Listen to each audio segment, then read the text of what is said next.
Sobrang sakit. Sila na ang naglilinis dahil nagalit ako sa kanila. At may promise ang kanilang daddy na bibili ng PlayStation. So kailangan nilang maging masunurin. Sa ngayon lang to ha. Bukas man back to normal na naman yan. Para naman papayag akong bumili. Kasi sinabi ko kay Kuya Alex kanina, huwag bumili ng PlayStation dahil hindi nakikinig at ayaw matuto. Mga bulaklak ko dito oh, inayos ni Philip. Sila na ang nag-vacuum. Philip ka! Clothes! Kaya nagtulungan silang maglinis. Very good kayo. Basta may kailangan kay mami. Hindi nila ako tantanan. Kaya gumawa sila ng paraan para pumayag lang ako. Kailangan na po namin mag-prepare dahil aalis kami. Kanina naglinis na si Kuya at Alex. Sige na. Ito na po yung dalhin namin doon kay Jane mamaya. Siyempre hindi mawawala yung wine. Tapos ito yung ibibigay namin sa mga anak niya. At saka ito. Yan, naka-prepare na. Ano, Tam? I-prepare ko na din ito. Ito yung mga snacks ng mga bata. Ito yung na-bake ko kanina. So, dadalhin ko to. Ayaw kong magutom yung mga bata. Ano? At saka ito na din yung muffins. Dumidikit-dikit na sa sobrang moist. Hindi ko to sinabi kay Jane na gumawa ako ng cupcakes. But sabi ko sa kanya, may dadalhin lang ako. Request pa naman niya sa akin cake. Pero mabuti na lang, may lalagyanan ako. At least hindi na ako makabibaba. Yan, dalawa tong aking container. So okay na. Pag-uwi mamaya, Jane, dapat may laman na din ito. Charis. Ang pula pala ng labi ko eh. Ready to. Giling-giling. At least nakapaglinis na ako ng bahay. Malinis na. Then pagbalik namin mamaya, pwede na mag-rumble. Again, hindi man tumaklos. May dadalhin din ako bulaklak. Dalhin ko na lang kayo itong buong bahay namin. Hindi na kami maglagay ng mga container. Dapat yung wet tissue pa lang. Balutin ko siya. Balutin mo ako. Research ko ito. Dapat daw yung kitchen tissue daw ba? Basahin ko lang to. Ito daw dapat ang ibalot. Tapos cling wrap. First time ko itong gagawin. Tignan natin kung uubra ba to. Kasi sabi ni Jane, yung indoors flower niya namatay daw nung nagbakasyon sila doon sa Pilipinas. Ayan, basa naman to eh. Lucky bamboo. Dapat ganito pala. Ipalagay ko na kaagad to mamaya sa yung lalagyanan niya. Para hindi mamatay. Hindi naman siya malayo. Siguro 15 to 20 minutes ata ang biyahe. Malapit lang naman sila sa Singit eh. Punta ko doon kay Aisa ulit. Hihingi ako ng flower niya. Tapos ganito din ang gagawin ko. No? Bulaklak na ito. May gamot na to eh. Yung sanga, pinutol ko lang. Tapos, ayan, may gamot na. Asan na yun ang gamot niya? Ito, ay, naputol. Ito, mabuhay man to sa tubig lang. Natakot siya sa akin. Okay? Kailangan yung mabuhay. Kasi yung mga binigay din sa akin nila Bianan at saka ni sister-in-law, namatay. Pati yung pagmamahal niya sa akin, namatay na rin. Charas! Kalimut. Prosim! Tusum! Pod itim eh. Nakaprepare na. Dalhin ko na lang din ito. Kung mamaya, tubig na lang ilagay. Diba? Alam nyo naman ang mga Filipina. Kahit anong mangyari yan, gagawa at gagawa ng paraan yan. Okay na to. Mayroon pa pala akong dapat ilagay dito sa oven. Nakalimutan ko to Kailangan ko muna tong iligpit. Nakakahiya baka kasi may bisita kaming papasok dito multo pala to. Baka magtaka na kami mamaya. Bakit malinis na dito? Walang multo Ako lang ang multo sa paningin niyo. Ito pa pala yung aking hairstyle. Ayan. Di ba? Hindi nyo makita kasi black yung suot ko eh. Ay, salamat sa curly. Curly ba tawag nun? Akala mo kung party yung puntahan eh. Labi mo, Mard.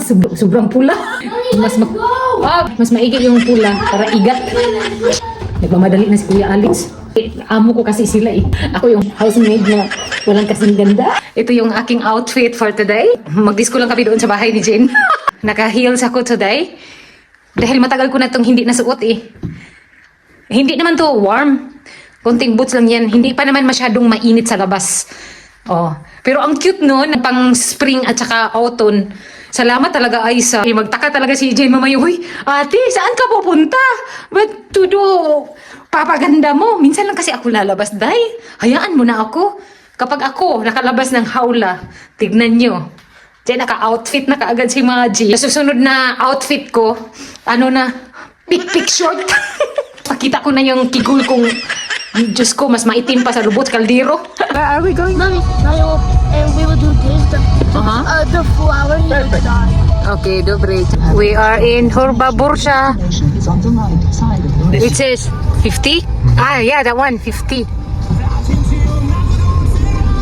Ah, maybe tam. Dito na pala kami. Nasaan kaya ang nagmamay-ari dito? Nandun nata sa loob sila, Jane.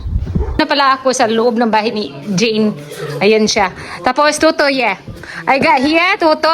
Aha, ito yung pinakita ko sa inyo kanina. Yan. Toto pa, Maria po. Toto. Ano nga pangalan ni Nita? Ay, Kalila pala. Diyos ko, nagtatanong yung dalawa kong anak kanina. Ano daw pangalan? Sabi ko, ano nga yung pangalan niya? Nakalimutan ko. Ito lang natatandaan namin. Si Maria pala. Tam, dobre? Ano? Dobre? Ha? Niyizachu. Tapos, yan na si Philip. Naglaro na kaagad. Si Alex. Ha? Ano, dobre? Si Marish. Ah, Jakuyen? Ano? Ah, yan lang naman. Nakayanan ni Tita, oy. Kasi hindi pa dumadami yung milyonis. Ala, masira yan. Baka mawala yung ulo. Ala. Nainis na talaga siya. Hindi na siya makapag-antay. Malaki pala bahay niyo. Hindi naman. Maganda din. Sakto lang. Oo, kapag matapos na, pareho sa amin ba, hindi pa tapos, hayaan mo na yan. Grabe. Oo, as long as may bahay na. Oo, pag sulong wala Oo. wala mag-observe. Almost the same, hala. Parang pareho tayo ng sahig doon sa amin. Oh. Ganito din ang kulay niya. Hindi mo napansin yun? Sa loob ng kwarto ni Philip at Alex. Parang ganito nga ang kulay. Almost the same. Ha? Madaming... Ay, hayaan mo na. Kita mo. Nagre-reklamo siya. As long as may bahay tayo. Oo, yung iba nga eh. Apartment lang. Doon ako sa aming bahay. Kaya nakikain ako pansit galing ng Pilipinas to. Jen? Oo, All the way from Philippines daw ito. Oh. Ito yung namiss ko eh.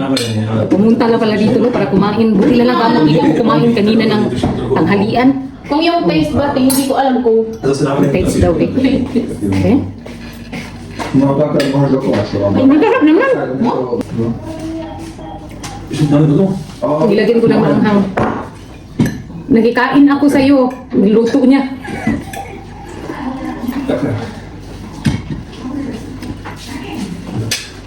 Masarap kapag ano. Wala, ate, mayroon kami na beef curry.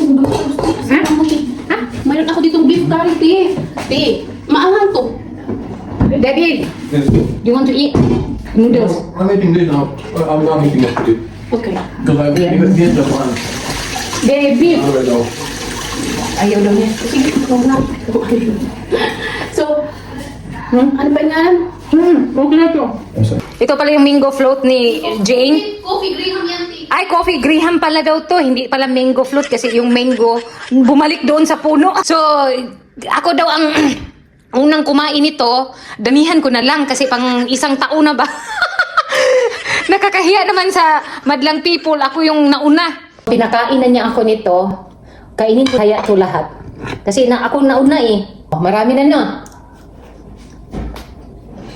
Namiss mo kasi yung graham eh. Kain mo na yan si Jane. Hindi siya kakain, bahala siya. Pagdating niya dito mamaya, ubus na. Andito na pala kami sa Tesco. Mag-code, Toto. Free patch. Toto.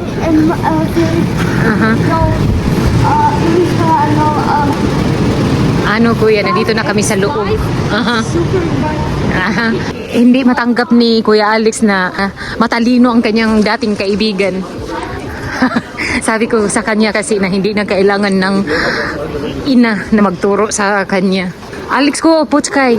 Ay, hindi ko pala natapos yung vlog ko before nung bumisita kami sa Ila Jane dahil itong phone ko napuno na kaagad.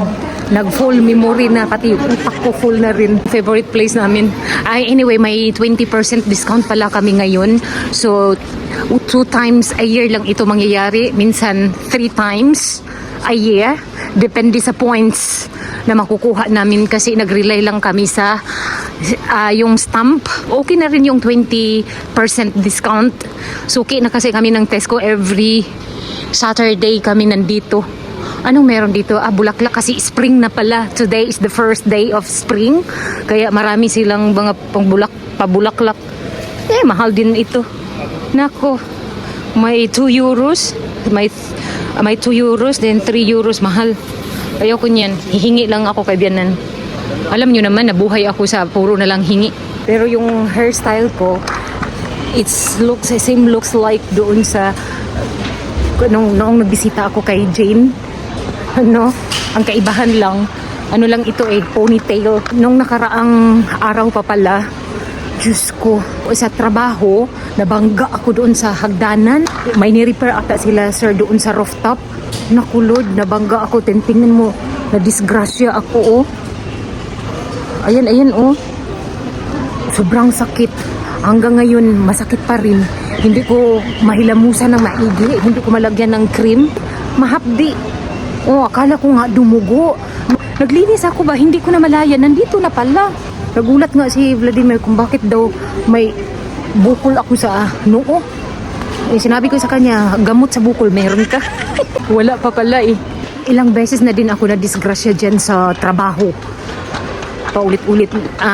Mostly, yung ulo ko mabangga doon sa stockroom. Doon. Ito minsan, kung sa Bisaya pa, bunog na ang ulo ko. Minsan kasi hindi ko na malayan, lalo na kung magmamadali ako. Nabangga ako tapos minsan hindi ko na makita dahil nagmamadali man. Lalo na kapag maraming room na lilinisan, wala na akong pakialam na may siminto na pala sa ulo ko. Kulang na lang, lukduhin ko yung siminto ba? Pag gumagano na ako, yung mukha ko hindi na mahitsura dahil sa sobrang sakit. Hinahawakan ko na lang dito, tapos tinitignan ko kung may dugo na ba. Ay, Diyos ko Lord, wag na naman maulit yung disgrasya na yun. Sometimes, hindi naman natin, kahit na ilang beses tayo mag-avoid sa disgrasya, mangyayari talaga yan. Kaya nga, minsan natatakot na akong mag-ride ng scooter. Kaya, pinapasa Diyos ko na lang kung yan ang kagustuhan ni Lord na wala tayong magagawa, no? Kaya ipaubayan na lang sa kanya lahat. Minsan hindi ko talaga matanggap, lalo na kapag mabunggo yung ulo ko dito sa noo ko, parang nakakita ako ng alitap-tap. Hindi ko mapigilan yung sarili ko na mainis sa aking ginawa. Palibhasa kasi ang tanga ko ito kasing boss namin, hindi man niya kaagad na fold yung hagdanan doon sa rooftop, patungong rooftop. Hinayaan lang niya nakabukas. Tapos inutusan niya akong maglinis. Tapos yun na ang nangyari. Ay, minsan nakakainis. Pero wala na akong magagawa. Nangyari na Dahil sa 20% discount, isang basket na to sa akin. Hindi pa kasali doon kay Vladimir. Iba yun sa kanya Yun ay mga foods. Sa akin naman non-food. So ibibigay ko to sa kanya. Meron namang iba na food pero hindi lahat. Kami, separate para mas madali ang pag-grocery namin. Nakita ko si Philip at Alex na saan na yun sila. Hinahanap nila si daddy nila Nandun ang dalawa. Naghahanap kay Vladimir. Ayan, hindi nila nakita si daddy. Ahoy, che! Ha? Where's Daddy? Hindi, fruits. I'm the kaka. So ito na yung pangalawang basket namin. Kaya lang pushcart ang ginamit ni Vladimir. Ito kukuha pala ako ng gatas. 5 dito May sinulat naman ako doon. Useless lang magsulat ako ng listahan tapos hindi ko tinitignan kasi memorize ko nga kunwari lang nasa bag ko. 5 lang. Usually bumibili kami ng isang kahon nito pero baka kasi may expired hindi na ako masyadong gumagamit ng gatas. Kasi marami na akong gatas, charis lang. Dito maghahanap na ako ng mga seeds dahil magtatanim na ako. May maliit na kaming garden doon sa bahay. May hinahanap ako na hindi ko makita. Nakita nyo ba ang hinahanap ko? Bulaklak na ito. Seeds lang din ito pero namamatay yan eh. Kailangan every year bumibili ng bago. Ay nako, magastos. Wag na. Ito, next time bibili na lang ako ng paprika. Tapos, yung seeds, ipunin ko na lang. Wala na pala akong cherry tomato. Bibili na lang kaya ako nito. Magtanim ako nito. Masarap kasi ang cherry eh. Matamis. Ito pala yung hinahanap ko. Yung sabi ng Filipina friend ko na ano daw, panghalo sa pansit. Ibang beans ito eh. Sana mabuhay to, no? Sa bagay, ano naman, spring na. Tapos ito na seeds ang kailangan ko, green peas. Peace be with you ba? Dapat mabuhay ka ha. Huwag kang mamatay. Dapat magtanim daw with care. Paano pala magtanim? With care naman talaga. Nagkarambulan na yung mga seeds nila dito. Meaning to say, marami nang bumibili. Magtanim din pala ako ng carrots. Madali lang tumabuhay. Saan ba ang maganda dito eh? Minsan nalilito ako. Ang dami kasi nila eh. Sa bagay, iba-ibang brand naman ito. Magbabayad na kami dyan. Si Kuya Alex ang nagdala ng aking basket. Siya kasi yung may hawak ng budget namin for today. Nandito na pala kami sa bahay. Tapos ito na lahat yung mga nabili namin. Tapos inarrange ko na yung iba. And then ito yung aming resibo.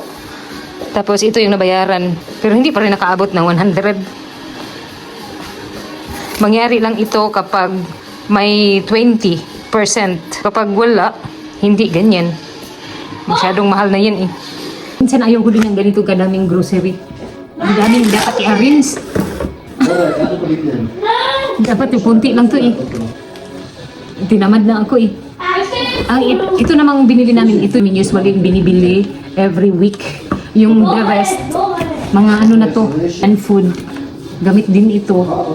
Nagpasalamat ako dahil naka-discount ito.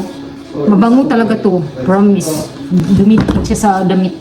Umabot siya ng 3 days. After niyan, nangamoy araw na. Naligo daw kasi Margie. Palibasa kasi walang ligo eh. Hindi namin ito kailangang punuin. Alam niyo kung bakit. May expired lang wings. Sabado naman kami nag-grocery eh. At least bago. Hindi luma.